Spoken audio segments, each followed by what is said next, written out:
मला ना एक पुस्तक हवंय, ज्या पुस्तकामध्ये मला कळेल की आयुष्यात एखाद्या व्यक्तीवर प्रेम कसं करावं. प्रेम करायचं शून्यापासून आणि मग त्याच्या पुढे एक जोडायचा दोघांनी मिळून. त्या संख्येची किंमत तशीच तर वाढते, थोडं तुझं आणि थोडं माझं. तू सांगशील का गं मला? हे पुस्तक वाच, सुंदर आहे. आणि राहिला प्रश्न प्रेम कुणावर करावं, तर या जगात प्रत्येकाची प्रेमाची व्याख्या वेगळी आहे.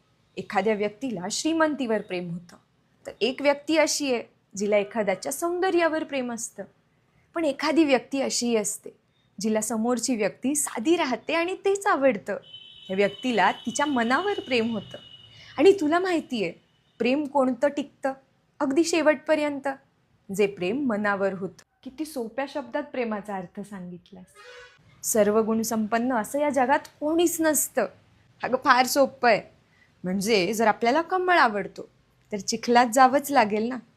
मग एखाद्या व्यक्तीचं मन आवडतं तर ती आहे तशी ॲक्सेप्ट करावंच लागेल. आणि यात काही दुवा नसतो. प्रेम शेवटपर्यंत तीच टिकतात ज्यांची मनं साफ असतात. मला